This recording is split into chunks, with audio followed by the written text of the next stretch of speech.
Olá, tudo bem? Estamos em mais um programa Entre Nós, um programa meu, seu, com mais um convidado especial. Eu estou aqui agora com o pastor Marcelo, que Glória a agora a gente Deus. estava gravando agora. Eu peço que o Senhor venha abençoar você que está em casa, que você venha abrir teu coração, sabe? Prestar bastante atenção no testemunho abençoado que tem essa noite aqui. Eu peço que o pastor Marcelo inicie agora com uma oração, né? A gente fica à vontade depois para contar um pouquinho do seu testemunho. Pastor, obrigada por estar aqui. Amém. Glória a Deus. Eu que agradeço então, né, Paulo, pela oportunidade de estar aqui nessa noite, um momento muito especial. Nosso coração se alegra mesmo. Vamos fazer uma oração, agradecer a Deus por este momento. Você que está em casa, você que pode, né, nesse momento orar conosco. Grande Deus e eterno Pai, nós te damos graças, Senhor, nessa noite, por essa oportunidade de estarmos aqui no programa. Senhor, meu Deus, abençoa esse ambiente, abençoa as pessoas que estão em casa, abençoa o nosso culto, a nossa entrevista, o nosso relato, abençoa que o Senhor esteja na frente. Nós te pedimos nessa noite e te agradecemos. Amém e amém. Amém. Pastor Marcelo, da Igreja Quadrangular? Da Igreja do Evangelho Quadrangular, do bairro Germano Henrique. Glória a Deus. Esposa da pastora Raquel. Isso. Eu quero agradecer a pastora Raquel por ter liberado o pastor para vir aqui compartilhar o testemunho. Abençoa as crianças, abençoa aí, em nome de Jesus, toda a família, pastor. Glória a Deus. E eu começo iniciando aqui agradecendo, né, por este momento especial e agradecendo o trabalho, né, da Paula, seu esposo, que tem se dedicado, né, por esse programa especial aí, a cidade de Montenegro. Com certeza uma porta e uma ferramenta, né, para que o Evangelho seja conhecido, os testemunhos, relatos, um pouquinho do trabalho de cada um, né, que tem se dedicado em prol do Evangelho aí na cidade de Montenegro, né, uma cidade abençoada aí onde tem muitos pastores que têm se dedicado, né, feito um trabalho maravilhoso em prol do reino de Deus. E graças a Deus estamos aqui nessa noite para relatar um pouquinho, né, da nossa história, do nosso testemunho, e tenho certeza que nesse breve momento, esse minuto, a gente vai conseguir relatar um pouco do nosso testemunho, da nossa história, né? E eu sempre digo, né, Paula, que quando Jesus ele encontra alguém, ele sempre nos pega, ele tem um jeito tão especial de nos encontrar, né? E quando ele nos encontra, ele sempre tem um propósito para fazer nas nossas vidas. Ele nunca vai nos encontrar para somente nos abençoar, mas ele sempre tem algo extraordinário por trás de tudo, né? Então eu vejo que além de Jesus nos curar, além de Jesus restaurar a nossa família, Jesus ele tem algo a mais sobre cada um de nós, né? E foi isso que aconteceu comigo, né? Até no primeiro instante, quando Jesus restaurou meu casamento, restaurou minha saúde, restaurou minha família, até um determinado momento eu entendia que era isso que Deus ia fazer na minha vida. Mas logo em seguida eu me pego já pastoreando e fazendo a obra de Deus. Então não foi somente para me curar, para restaurar o meu casamento, restaurar minha família, né? Ele tinha um propósito muito maior, né?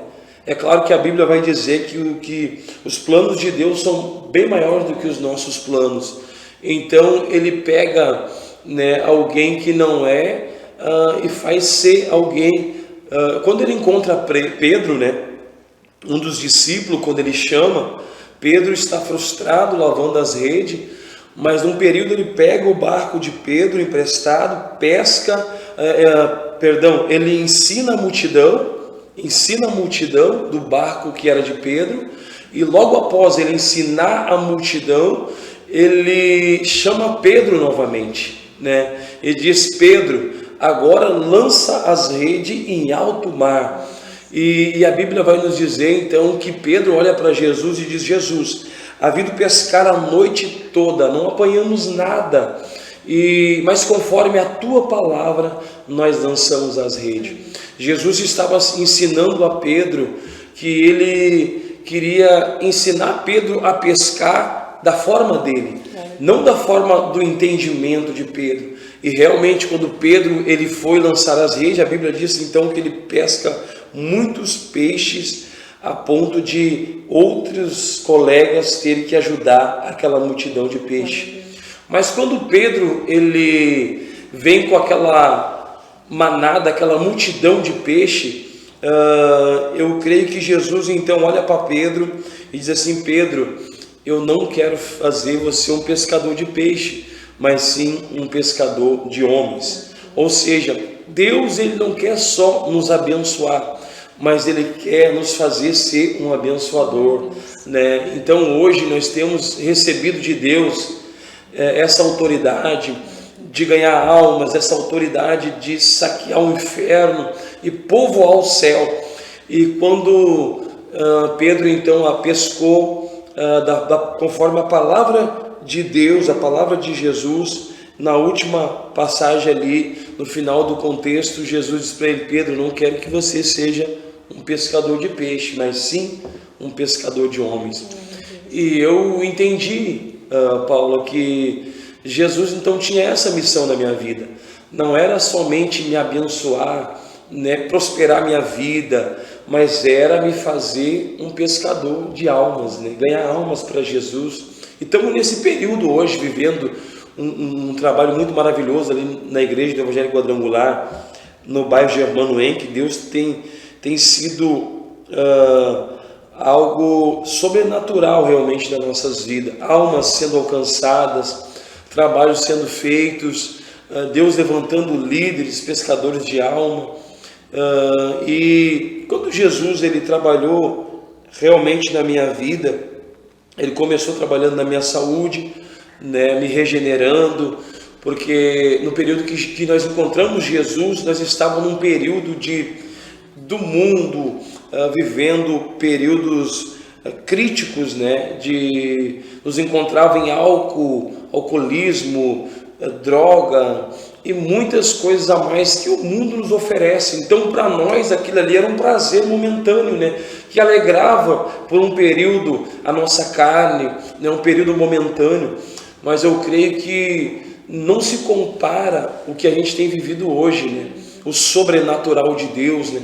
Que a gente experimentava droga, a gente experimentava coisas que nos atraía, né? E hoje a presença de Deus, né? A unção de Deus, ela tem sido presente na nossa vida e tem suprido, né? Tudo aquilo que o mundo estava nos fazendo escravo. Hoje, o Evangelho, o amor de Deus, a presença do Espírito Santo nas nossas vidas tem suprido tudo aquilo que o mundo estava nos oferecendo. Sem falar no que a gente estava perdendo família, perdendo a vida, perdendo amigos, perdendo familiares, enfim. E hoje a gente conseguiu resgatar tudo isso, né? Por causa do quê? Por causa do Evangelho. São testemunhas vivas, né? Exatamente. As cartas lidas hoje em dia do Evangelho de Cristo. Esse é a maravilhosa graça de Deus que nos alcança e que nos torna, que nem Pedro foi, né? Nos torna agora pessoas que são testemunhas vivas de que Jesus Cristo, Ele ainda faz na vida e pode fazer na vida de qualquer. Eu sempre digo, se Ele fez na minha, Ele faz em qualquer uma pessoa, porque, né, só quem esteve lá embaixo sabe aonde o Senhor, quando o Senhor pega, o Senhor limpa, cura e restaura, Ele pode fazer. Glória a Deus. Isso. Maravilha de Deus. Como tu chegou assim, diante da presença de Deus? Assim? Glória a Deus. Assim, a história é linda, na verdade, né? Porque eu sempre fui um cara apaixonado por futebol, né? E olha só que engraçado, né? Até num período não tinha uma estrutura, né, para me tornar um jogador profissional, mas naquela época a gente era apaixonado realmente por futebol e hoje não se vê muito, mas naquela época tinha campinho em tudo quanto é lugar, né? Os bairros eram lotados de campo de futebol, então onde é que tu ia tinha um campo de futebol e ali era mais fácil de tu te envolver com o futebol, só que não tinha as oportunidades que tem hoje, né? E naquela época eu havia me perdido um pouco, né, em algumas coisas na minha vida, e Deus colocou um homem na minha vida, né, que me convidou para ir jogar futebol, né? E chegando nesse determinado lugar que ele havia falado que nós ia jogar bola, não era um campo de futebol, era simplesmente uma igreja, a igreja do Evangelho Quadrangular, né? E eu chegando lá, né, até o pastor André, né, um grande amigo meu, e ele falou assim para mim, não, nós vamos jogar bola. Chegando lá, né, tinha um grupo de jovens lá envolvido lá com música, louvor, e eu me deparei com aquele ali, né, e perguntei para ele, né, mas nós não vamos jogar bola? Ele disse, não, hoje nós vamos adorar a Deus, né, e o futebol vai ficar para um outro dia. E enfim, a gente ficou aquele sábado ali, né, passamos o sábado à tarde, entramos à noite no grupo de jovens, e aqueles jovens abraçados, orando e chorando, e eu não entendia, nunca tinha vivido aquilo ali, né, e ainda jovem, eu tinha uma base de uns 16 anos, né, eu nunca tinha vivido aquele ali, aquele amor, um abraçando o outro, né, e chorando, e para mim era muito importante, porque naquele momento ali, a gente veio de uma vida difícil, né, os jovens se abraçando, e depois do culto ainda, né, a gente permaneceu ali conversando, e eu questionava ele o porquê que tinha aquelas reuniões, né, e ele começou a me ensinar e falar para mim que ele também foi alcançado da mesma forma, né, e a gente era tudo amigo do mesmo bairro, né, e jogava bola junto, e de repente a gente se encontrou, né, tudo junto, louvando a Deus e adorando, e foi nesse período que a gente foi conhecendo, tendo amizades, né, desse meio evangélico, né, e cada vez a gente foi se aprofundando, gostando mais, e todo sábado a gente ia, né, e para ver como é importante, né, Paulo, a gente ter hoje projetos na igreja, né, porque às vezes a gente não dá nada, né, para um projeto, não, vamos ali, o grupo de jovens vai fazer um culto de jovem, né, às vezes, né, quando a gente menos espera, entra alguém necessitado, né, precisando de um abraço, precisando de uma palavra, é aonde o Evangelho entra, é aonde o Evangelho ele restaura a família, sonhos, projetos, né, e para encurtar um pouco dessa parte, já vamos indo logo para o final do testemunho, eu digo assim que nessa parte, quando eu me encontrei, logo Deus já permitiu que eu conhecesse a pastora, né, hoje pastora Raquel, a gente se conheceu no grupo de jovens, e ali então a nossa história foi acontecendo, né? A gente cresceu, trabalhou na obra, né? E depois a gente casou, teve filhos, né? E a gente não se tornou, claro, um jogador de futebol profissional, né? E hoje eu vejo o meu sonho, né, que eu tinha acontecendo nos meus filhos, né? E eu digo assim, eu tenho 2 filhos mais velhos, jogadores de futebol profissional, né, que é o Brian e o Rian, e tem os menores que já estão vindo atrás aí também, o Isaac, o Pietro e o Benjamin, né? O Brian tem 20 e o Rian tem 19, né? E o Brian está em Santa Catarina e o Rian está em Portugal. Então, o que eu vejo isso?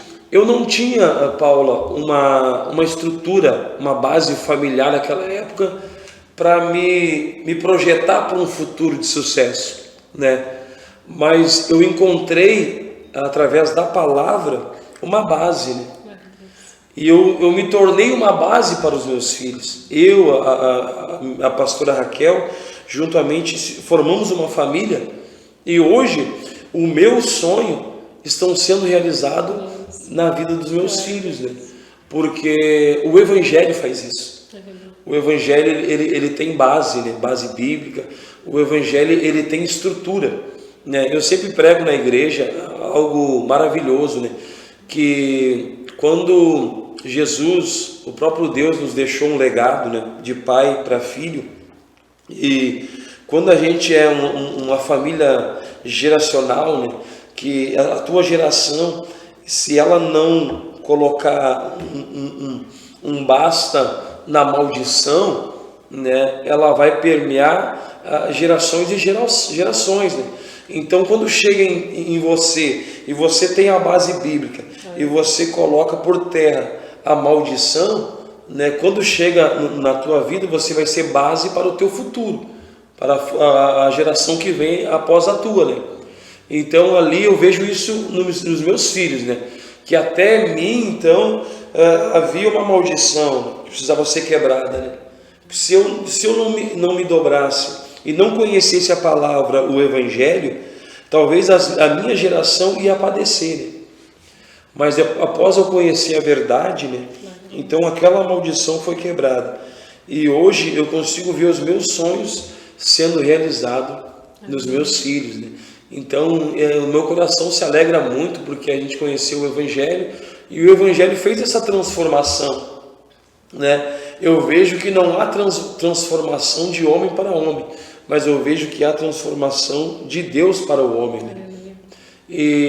E que nem eu disse, né, Paula? Esse programa, trabalho social, trabalho que nos leva a conhecer, a ter oportunidade de outras pessoas conhecer a Cristo, o Evangelho, eu acho que hoje ainda tem carência, né, de pessoas que querem se disponibilizar para fazer esta obra, né? Eu não sei se eu posso ler aqui uma passagem, né? Para a gente ler uma passagem, eu não quero entrar muito para dentro, mas no Evangelho de João, capítulo 6, do versículo 5, né? Tem uma passagem muito conhecida que tem falado ao meu coração essa semana, que diz assim, ó, então Jesus, erguendo os olhos e vendo que grande multidão vinha ter com ele, disse a Filipe, então compramos pães para lhe dar a comer, né? E Jesus, ele estava, então agora uma grande multidão acompanhava, né? Jesus, ele sempre tinha um propósito. O propósito de Jesus era atrair a população, a multidão para pregar o Evangelho, né? E nesse período aqui ele está ensinando dois discípulos, que é Filipe e André, né? E nesse período, quando ele está ensinando Filipe e André, ele diz assim para Filipe, né, nós temos aqui uma grande multidão e nós temos que alimentá-los, né? E quem sabe você vai agora comprar pão para alimentar eles, né? Filipe, então, agora ele coloca algo para Jesus e diz assim, nem 200 denários, né, nós poderia comprar de pão e alimentar essa multidão. E André, um dos discípulos, ele se levanta, né, e diz assim, ó, não, nós temos aqui um rapaz que tem na sua mão 5 pães e 2 peixinhos. E eu entendo a inteligência de Jesus, que ele está ensinando agora Filipe e André, e quando ele ensina os dois discípulos, a Bíblia vai nos dizer que ele já sabia o que ele ia fazer, né? O próprio Jesus, quando ele nos chama, ele já sabe muito bem o que ele quer aplicar nas nossas vidas. E ele falando com os dois discípulos, ele sabia muito bem o que ele já ia fazer. Mas havia duas colocações. A de Filipe não era errada, mas o entendimento que Filipe tinha naquele momento, ele olha, imagina, ele olha uma grande multidão e ele diz assim, ó, como é que nós vamos alimentar essa multidão? Eu vejo um segredo nessa colocação de Filipe. O segredo é que a nossa visão, muitas das vezes, ela é uma visão limitada, né? Mas quando Jesus está junto conosco, a nossa visão, ela é ampliada, né? E que interessante a visão de Filipe, ele diz, mas Jesus, nem se nós comprássemos 200 reais, né, 200 denários naquela época, de pão não alimentaria.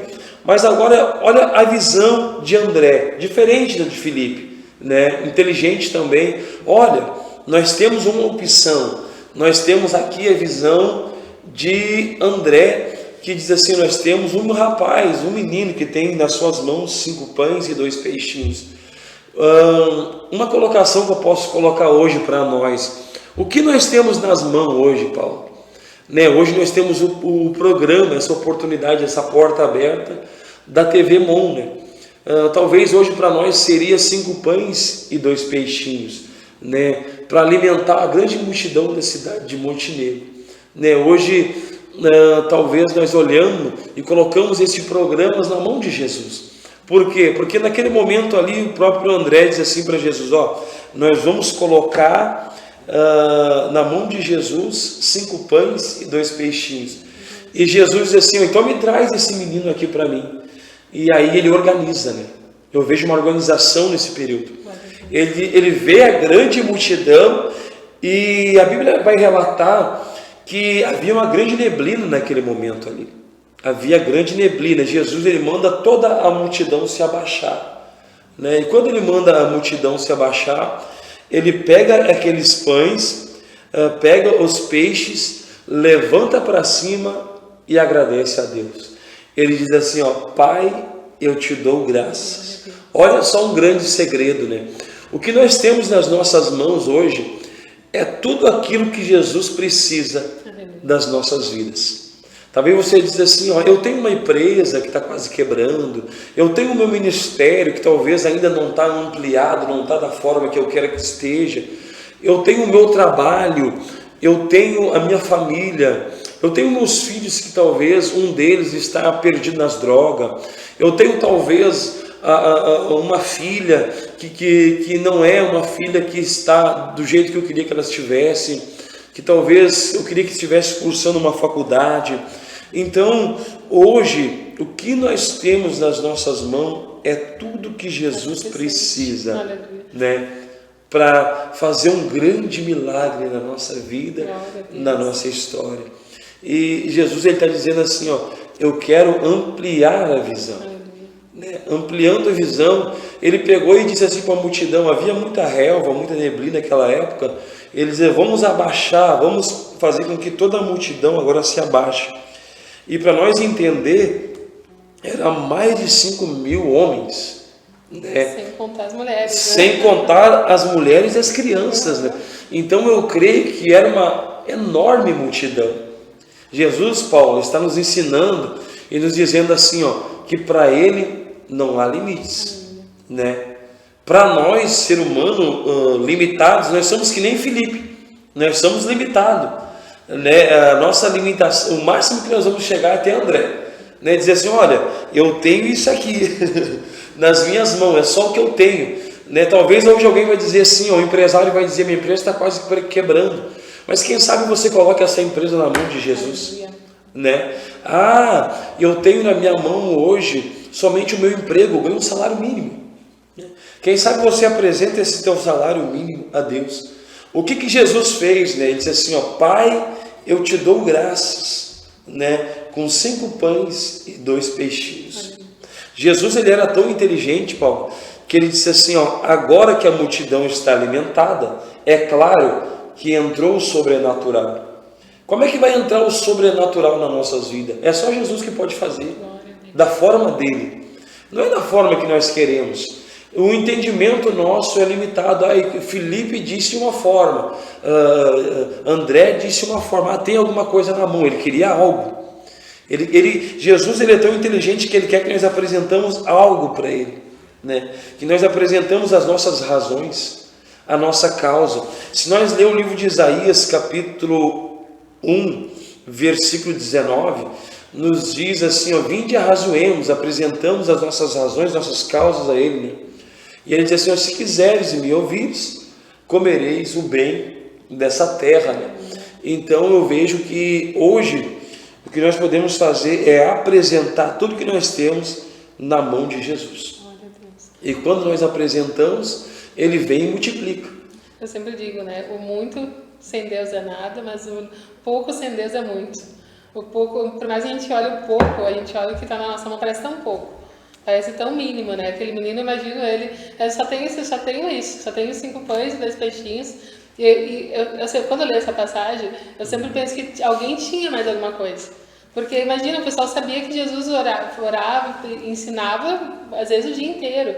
Só que as pessoas tinham medo de dar, porque elas se achavam muito pouco, né? Às vezes a gente retém aquilo, a gente não faz porque é só isso, eu só canto, eu só prego, eu só tenho alguma coisinha. Só que quando aquele menino teve aquela visão, né? Eu vou lá porque eu sei que, né, com Jesus, entregando para ele, algo vai acontecer. Então a gente não pode olhar com a nossa visão limitada, que o Senhor disse uma visão, que a nossa visão espiritual é limitada, a gente não vê o amanhã. Mas o Senhor, no Senhor, né, se torna muito, muito, muito, muito grande. O que nós temos tão pouco em nós, né? Glória a Deus, maravilha de Deus. E por um período, né, Paulo, no testemunho ali, eu fiquei muito tempo da minha vida frustrado no início, antes da minha conversão, por não ter realizado o meu sonho de ser um profissional jogador, né? E hoje, com a estrutura que Deus nos deixou, eu sempre passo para a igreja algo sobrenatural, né? Que o tesouro, o maior tesouro do homem não está fora, está dentro dele. Quando você entende que o teu maior tesouro está dentro, você não se preocupa com tudo que está fora, porque o que está dentro vai se manifestar no físico. Então, o próprio Deus, ele vai colocando dentro de nós, né, aquilo que ele quer fazer. O que Pedro estava frustrado por um período quando ele não pescou nada, mas Jesus entrou na vida dele, abençoou ele, fez ele um baita pescador. E depois que ele abençoou, ele disse assim: Pedro, eu não vou tirar a tua bênção, mas eu vou te dar uma bênção muito maior ainda, que é ser pescador de homens. Deus, ele não quer só nos abençoar, Deus, ele quer nos fazer ser um abençoador. E quando eu fiquei frustrado que eu não havia realizado o meu sonho, quantas pessoas hoje tem em casa aí? Quantas pessoas tem aí que não conseguiu realizar o seu sonho? Mas por trás disso tudo, Jesus quer fazer uma viravolta na sua vida e manifestar algo sobrenatural na tua história. Por quê? Porque ele é poderoso para fazer. O que tu tem na tua mão? Talvez é a frustração do teu sonho que sobrou. É sobre isso que Jesus quer fazer o impossível. Aquilo que você tem é os 5 pães e 2 peixinhos. E no meio da minha frustração, Jesus, ele fez uma viravolta de 360 graus através da palavra e disse assim: ó, agora tu vai ser base para os teus filhos. E eu gosto muito de uma passagem que está no livro de Deuteronômio capítulo 28, né? Que ele vai nos abençoar. Você não vai correr atrás de bênçãos, as bênçãos correrão atrás de você. E foi isso que aconteceu. Quando eu comecei a buscar Deus, ele fez essa viravolta em 60 graus. Ele começou a abençoar os meus filhos. E foi indo devagarinho, de degrau em degrau. E nessa passagem diz que ele vai nos abençoar em todas as nações da terra. Quando eu levei o meu filho para pegar o avião, né, e exportar ele, né, e mandar ele para Portugal, me veio logo em mente essa passagem, né, no meu coração, e a glória de Deus se manifestando dentro de mim, né? Eu digo, o que Deus pode fazer do nada, né, de um sonho frustrado, de um homem que estava num período de frustração, porque o sonho não estava sendo realizado. Deus começou a reverter a história e manifestar nos seus filhos. Hoje, Paula, eu aconselho os meus filhos, eu tenho estrutura, eu tenho base bíblica, eu tenho uma estrutura de pai, nós temos uma estrutura de família para poder projetar eles. A Bíblia diz que os nossos filhos serão flecha nas nossas mãos, né? Para nós lançar contra o inimigo, né? E nós queremos realmente saquear o inferno e povoar o céu, porque foi para isso que Jesus nos chamou, povoar o céu e saquear o inferno. Esse é o propósito de Deus na nossa vida. Eu creio e sempre vou dizer, né, que o maior tesouro do homem não está fora, está dentro. Ele nos deixou tudo isso, né? Ele nos deixou, a terra está cheia da sua glória, né? A terra está cheia da sua glória. Às vezes você está caminhando na rua, você está contemplando tudo aquilo que Deus fez. Então você é filho, você é herdeiro. Você que é filho tem herança. Então tudo que ele deixou é nosso. Nós somos herdeiros do grande rei. Aleluia. Em nome de Jesus. Deus é maravilhoso. É isso Deus aí, é né? É a gente sonhar e através de uma frustração Deus manifestar algo maior que não tem limites, né? Os filhos agora aí voando, os filhos, né, estão lá jogando futebol, que seria o teu sonho, e hoje se realizando neles. Realmente os meus sonhos, eles estão, né, realizando o meu sonho, né? E acho que é melhor ainda quando tu vê um filho. É melhor ainda, né? Assim, né? É melhor. Como tu queria. É verdade. É verdade. Talvez, né, se a gente fosse, talvez a gente parava na nossa geração, né? Não saberia administrar, ia perder tudo, porque naquela época a gente não tinha uma estrutura, não tinha uma base, né? E hoje a gente tem base e os nossos filhos estão realizando. Então, de geração em geração, a gente vai conseguir ver os filhos dos nossos filhos, né? Deus, ele tem algo muito maior do que os nossos sonhos, né? Os sonhos de Deus são maiores que os nossos sonhos, em nome de Jesus. Você que está em casa, né, não deixe de sonhar. Que você venha, né, buscar o Senhor enquanto há tempo. Que você venha sonhar os sonhos de Deus. E eu peço que você entregue para o Senhor. Esse peixinho, esse pão que você acha tão pouco, entrega para Ele. Entrega para Ele que Ele vai fazer multiplicar e vai ver, você vai ver que multidões serão alimentadas através da tua vida. Através do dom que Deus colocou em você, através do ministério que Deus colocou na tua vida. Através de tudo isso que está nas tuas mãos, muitas vezes escondido, o Senhor vai deixar agora aparecer para que todos vejam que Ele é em você, que Ele está com você e que através da tua vida, vidas serão alcançadas. Eu quero agradecer ao pastor Marcelo, obrigado, pastor Marcelo, por estar aqui. Agradecer a você que está em casa, obrigado por estar aqui conosco. Pode dar uma palavra final para o pessoal em casa? Quero agradecer de coração. Deus abençoe a tua casa, Deus abençoe a tua família, Deus abençoe teus sonhos, teus projetos. E grandemente eu quero agradecer a Deus e a Paula, seu esposo, né? Agradecer de todo o coração por essa porta aberta. Eu tenho certeza que Deus vai multiplicar muito mais na vida de vocês do que Ele tem feito até aqui, em nome de Jesus. Um grande abraço, Deus abençoe a todos e até a próxima. Em nome de Jesus. Deus abençoe. Bendita será tua casa, benditos serão teus filhos, e Deus engrandecerá teu nome. Que maravilha. Glória a Deus. Bênção de Deus.